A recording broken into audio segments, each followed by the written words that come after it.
Conspirators don't have to sit in the same room, talk to each other, or even know each other. The unearned awarding of special privileges usually results in a concerted, fundamental effort to retain and amass ill-gotten gains above the losses of everyone else. This sort of lazy conspiracy happens all the time. The Stock Act, signed in 2012, explicitly states that if federal employees use non-public information for private profit, they are breaking a federal law. Before 2012, insider trading among lawmakers was more of a fuzzy guideline. Now, with the Stock Act, it is an explicitly fuzzy guideline. It specifies that government employees must not engage in insider trading, and any securities trading, like with stocks or bonds, valued over $1,000, must be reported within 30 to 45 days depending on their position. In 19 months, from 2020 to 2021, 52 members of Congress and 182 staffers have violated the Stock Act. A big part of the problem is that when the Stock Act is violated by congressional employees, nobody does anything. Not for any good reason.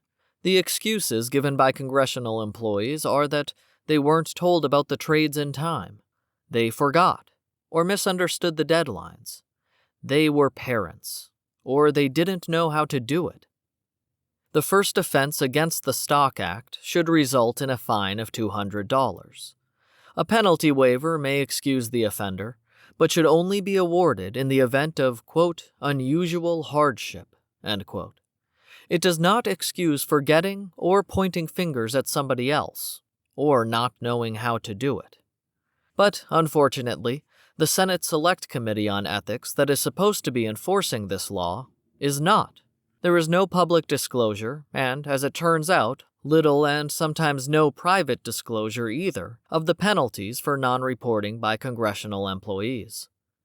Fines are easily avoided, and, quote, unusual hardship, end quote, is granted to forgetful Phyllises, as it was for Maria McElwain, for 18 unreported trades between the value of $32,000 and $300,000, who did not pay a fine and received a penalty waiver because she said that it was her first mistake and it wouldn't happen again, after not reporting her securities trading 18 times in 1 year.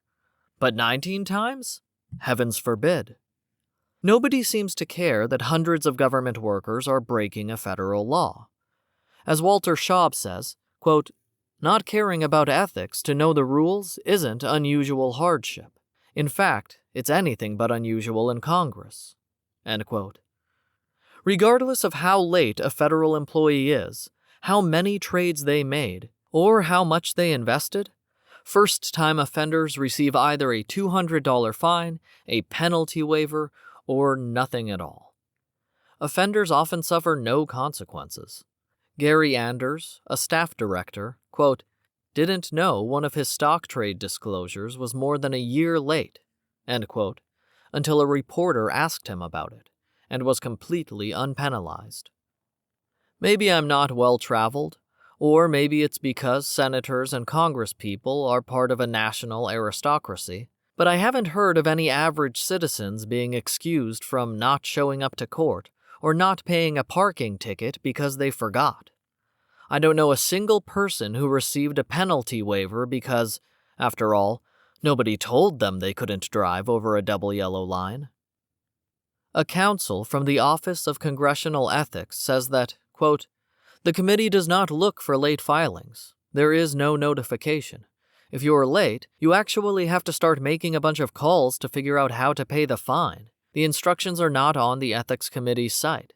This entirely depends on the honor system. The honor system, for the regulatory oversight of the well-connected upper crust tracking and disclosing their personal finances, is clearly not working. According to the Deputy Chief Counsel at the Office of Congressional Ethics, quote, we were not looking into it. There was just nobody paying attention to it. No one was filing complaints.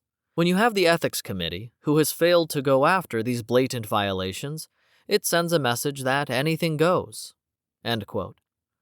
Lawmakers Austin Scott, Mo Brooks and Marjorie Greene, who spoke out against vaccine mandates, still made sure to invest tens of thousands of dollars each into vaccine manufacturers like Johnson & Johnson and Pfizer in early 2020.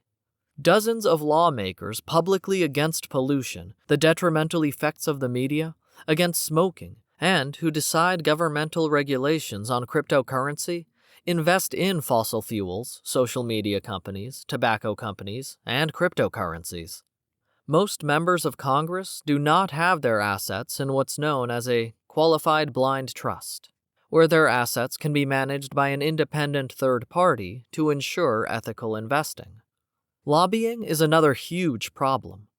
Pfizer lobbyists contributed over $4 million and Johnson & Johnson over $2 million to Democratic and Republican political candidates and committees in 2020 alone.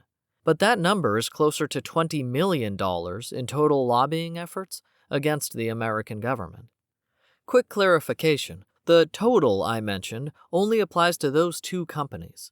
The entire lobbying spending in the United States against the government to influence policies and the creation of favorable laws for corporations, about $3.5 billion each year. Seems weird that donating money to lawmakers to influence their policy decisions is legal in the United States, doesn't it? Some might call this form of normalized and legalized bribery undemocratic. The people that are supposed to be keeping federal employees' personal finances ethical are the people being paid by lobbyists not to worry about lobbyists. At least 15 federal lawmakers working on U.S. defense policy are involved in trading securities of Raytheon, General Electric, Lockheed Martin, and other defense company behemoths. In the embarrassing realm of American education, with the United States ranking below most other first world countries, resulting in U.S. students falling far behind in math, ranked 38th of 69 countries, reading, ranked 27th, and science, ranked 19th, plus being saddled with debt that takes decades to pay off. Hundreds of congressional aides have ways to pay off their student debts that others don't. Under public service loan forgiveness, if a federal employee makes qualifying student debt payments for 10 years, their remaining balance is forgiven, and they can stop paying altogether. The average student debt payoff time is 20 years, so these lucky bucks get to save at least a decade's worth of debt payment, because you're paying for it. House and Senate staffers can also each receive $80,000 and $40,000 respectively to help pay off their student debt. Those grants to staffers are paid for with American tax dollars. While these options have strings, one's debt repayment subsidized by somebody else's payments is a pretty good deal. Whose payments? Yours, and mine, and any other American paying taxes. The federal employees receiving this debt relief must stay at their job for 10 years and must make continual qualifying payments. But after that, and even before that, for the in-house $40,000 and $80,000 debt relief, American taxpayers subsidize government employees. Then there's real estate. At least 238 federal lawmakers and 200 congressional staffers influencing real estate laws are landlords themselves, like the Empire State Building, operated by the wife of Senator Blumenthal of Connecticut, earning the real estate investment trust about $1 million a year. She holds another 43 real estate investments as well, including properties in France, Spain, and England, that are earning interest that Senator Blumenthal can enjoy while deciding which laws he should vote for to regulate U.S. landowners, like his wife, who owns the Empire State Building. He regulates laws like tax credits, which tenants of the Empire State Building receive and pay to the trust who owns it. The Empire State Building, by which I mean the group of wealthy politicians and aristocrats that own the Empire State Building, also receive federal tax incentives to, quote, restore historic buildings, end quote. Federal tax incentives? Who pays for that? Oh, right, you. Luckily, Members of Congress are not allowed to earn more than $25,595 in income outside their federal salaries.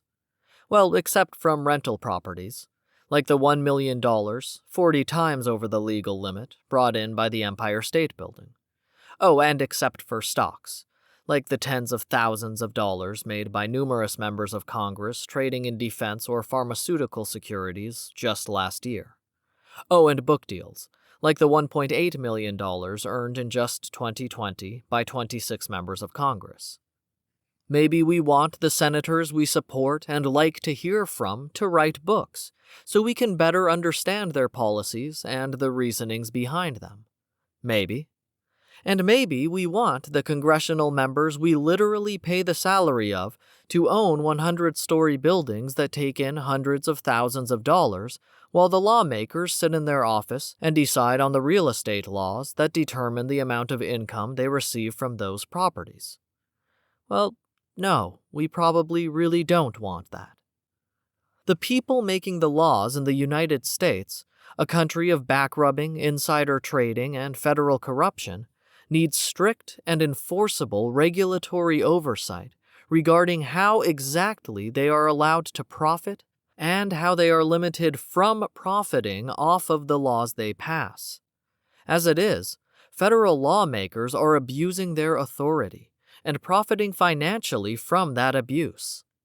Our goal should be to eliminate these conflicts of interest so that when the average American pays off their student debt, when they rent a house, or when they pay taxes, they are not subsidizing a more privileged class of Americans who determine their own profit guidelines and suffer no repercussions for taking advantage of the power they have to benefit themselves at the expense of 300 million Americans.